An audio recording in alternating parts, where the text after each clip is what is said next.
चलो next question पे चलते हैं। 34। ओके,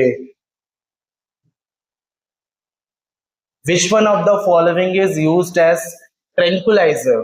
ठीक है, तो इसका जो आंसर होगा ना, ज्यादा टाइम वेस्ट नहीं करेंगे, वीलियम होगा। ठीक है, ग्लूकोज हो नहीं सकता और ये भी नहीं हो सकता और ये भी नहीं हो सकता। ओके, नेक्स्ट क्वेश्चन की ओर बढ़ते हैं। The main component of honey, Honey जिसको हम शहद कहते हैं, इसका मेन कंपोनेंट क्या होगा?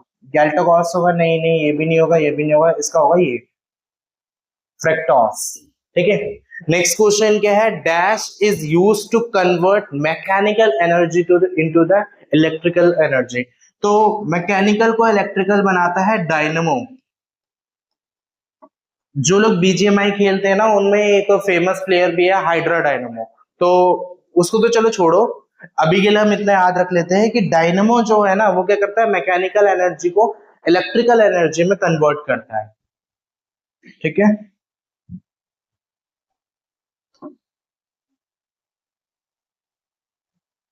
ओके, नेक्स्ट क्वेश्चन क्या है? It is the easier to roll a stone on a sloping road than to lift it vertically because। ठीक है, हम लोगों ने छोटी क्लास में पढ़ा है पुश, जब हम धक्का देते हैं, और पुल। ठीक है, सबसे आसान क्या होता है? सबसे आसान दोनों ही होते हैं, डिपेंड करता है ऑब्जेक्ट कितना भारी है। फॉर एग्जाम्पल, अगर रोलिंग सब्सटेंस है तो हम उसे इजीली पुश कर सकते हैं। ठीक है, फॉर एग्जाम्पल अगर कोई अलमीरा है जिसको लॉक लगा हुआ है, हम उसे कितना भी पुल करेंगे तभी भी वो पुल नहीं होगी। ठीक है, तो क्या है इसका answer? The work done in a rolling stone is less then in a lifting it. चलो देख लेते हैं कि क्या क्या हो सकता है इसका। The work done in both as same, नहीं सेम तो नहीं होगा, कभी भी पुश और पुल सेम नहीं होता। ठीक है, the work done in a rolling a stone is easier than lifting it. ये भी हो सकता है। ठीक है, the work done in lifting a stone is similar, नहीं ये नहीं होगा। तो सी और ए देखते हैं। The work done in rolling a stone is less than to a lifting, बिल्कुल सही बात है कि किसी भी ऑब्जेक्ट को अगर हम रोल कर रहे हैं वो ज्यादा इजियर होगा rather than to lifting it, है ना? तो ये वाला इसका करेक्ट आंसर हो जाएगा। ओके, नेक्स्ट क्वेश्चन देखते हैं। The property of a substance to absorb moisture from the air on its surface is called. ठीक है, तो उसको हम बोलते हैं प्रेसिपिटेशन। ठीक है, ये तीनों नहीं होगा। ड्राइंग का मतलब सूखना, सूखना होता है, ऑस्मोसिस का मतलब अलग होता है, blooming. The radiant face of the sun that we see is, अच्छा सन से ना एक रेज निकलती है, उसको क्या बोलते हैं? UV rays, ultraviolet rays, that is very harmful for our body because it causes cancer also, है ना? तो इसको क्या बोलते हैं? इसको बोलते हैं photosphere.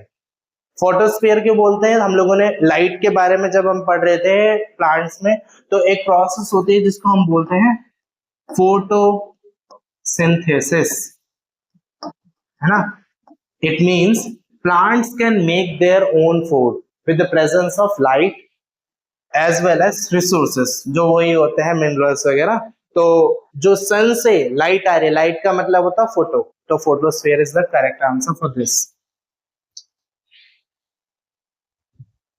Which one of the following has a maximum energy? एक बात बताऊं, इसका आंसर ना लोग सोचते हैं रेड लाइट होगा, कि रेड लाइट जो होती है वो दूर से भी हमें दिख जाती है, बट जितनी कम लाइट हो उसमें उतना ज्यादा एनर्जी होती है। तो सबसे कम लाइट होती है ब्लू लाइट में, तो इसका ऑप्शन नंबर जो बी है वो करेक्ट होगा। नेक्स्ट है, with which of the following countries India has the longest border. India का लॉन्गेस्ट बॉर्डर, बॉर्डर की बात हो रही है तो वो चाइना के साथ तो बिल्कुल नहीं होगा, क्योंकि चाइना ऊपर की साइड में है। बांग्लादेश के साथ हो सकता है, पाकिस्तान के साथ बिल्कुल नहीं है, म्यांमार के साथ नहीं। तो इसका करेक्ट आंसर क्या हो जाएगा? बांग्लादेश।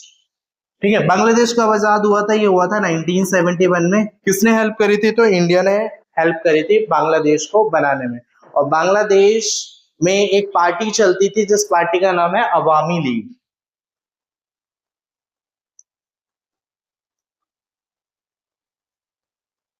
ठीक है।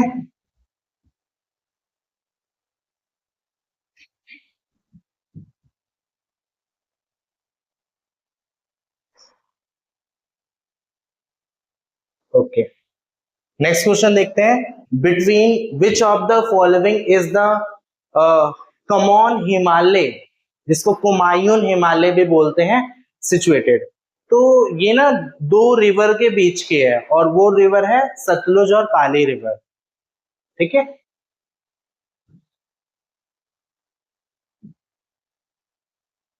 नेक्स्ट देखते हैं। Okay, in which of the following state Ashtamudi lake is found. इसके बारे में एक ये बात कहा जाता है कि ये 8 तरफ से ना जुड़ी हुई है, 8 टाइप से जुड़ी हुई है। तो इसका जो आंसर होगा वो इंडिया का एक ऐसा स्टेट है जिसकी सबसे ज्यादा हाई लिटरेसी रेट है, सबसे ज्यादा वहां पे पढ़े लिखे लोग मिलते हैं, इंग्लिश वहां की प्राइमरी लैंग्वेज है, वहां की जो गवर्नमेंट है दैट इज सीपीआई गवर्नमेंट है, कम्युनिस्ट पार्टी। तो वो आंसर है हमारा केरला। ठीक है। फिर है Shivasamudram falls of India is related to which of the following river. तो शिव शिव की जो रिवर है वो आती है, क्या वो सारावती रिवर है, क्या वो नर्मदा रिवर? नर्मदा तो बिल्कुल नहीं होगा। कावेरी या गोकक, ये नहीं होगा, ये तो ट्रिब्यूटरी है, तो इसका होगा कावेरी रिवर। ठीक है।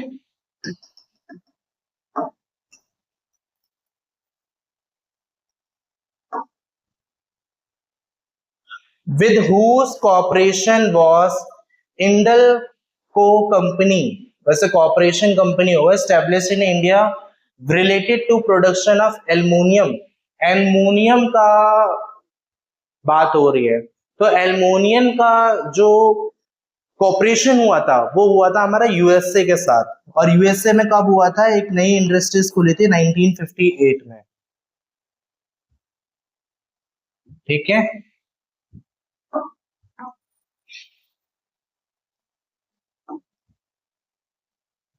नेक्स्ट देखते हैं, where is the headquarter of south central railway? South central railway, तो क्या वो कोलकाता में है? कोलकाता में तो नहीं होगा, मेट्रो का हब है वो। ठीक है। ये इंडस्ट्रीज का है, भुवनेश्वर भी इंडस्ट्रीज का है, तो सिकंदराबाद, जिसको सिकंदराबाद भी बोलते हैं, that is the main headquarter of south central railway.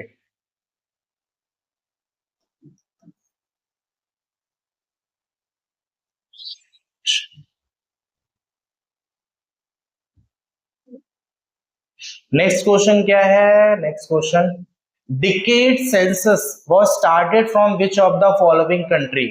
तो ये जो सेंसस स्टार्ट हुए हैं, हमारा इंडिया का जो फर्स्ट सेंसस हुआ था वो हुआ था 1881 में। 1881 में सक्सेसफुल सेंसस हुआ था।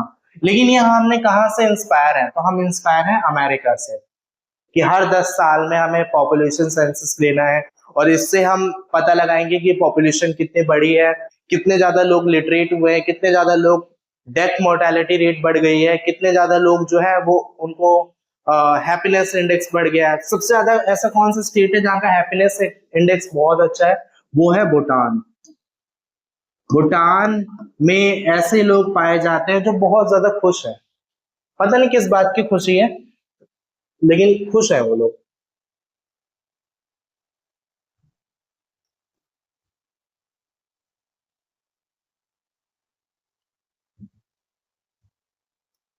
नेक्स्ट है, which one of the following state has the highest sex ratio as per the census of 2011?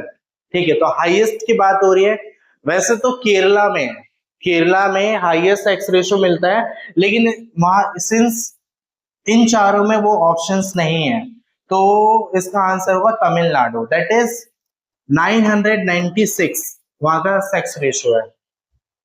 ठीक है। नेक्स्ट है, according to the which Indian state of the forest report 2021 which one of the following state has the highest largest forest area? सबसे ज्यादा forest कहाँ मिलते हैं?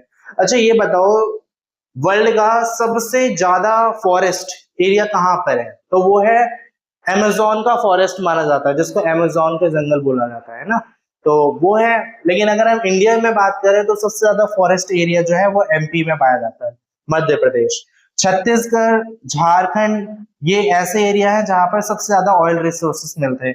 अरुणाचल प्रदेश वो area है जहां पे सबसे ज्यादा कम डेंसिटी है, यहाँ पे 1 किलोमीटर में सिर्फ 17 लोग रहते हैं। मेघालय तो वही पता है, तो मैं सबसे ज्यादा बारिश यहाँ पर होती है, शिलोंग जो फेमस सिटी भी है, इसकी कैपिटल भी है, वहां पे सबसे ज्यादा बारिश होती है। ठीक है, आज का last question, which one of the following is the engine of Gaganyaan mission which ISRO यानी कि Indian space research organisation has successfully tested? तो वो ऑपरेशन था विकास। इसका नाम क्यों रखा? क्योंकि हम इंडिया की डेवलपमेंट की बात कर रहे हैं, तो इन्होंने जो स्पेसशिप का नाम रखा उसका नाम भी रखा विकास। ठीक है, अब ये क्या है, इन्होंने टेस्ट किया है कि ट्रांसपोर्टेशन से रिलेटेड ये प्रोजेक्ट है। ठीक है, ट्रांसपोर्टेशन इंजन से रिलेटेड प्रोजेक्ट है और उसका नाम क्या रखा है? विकास।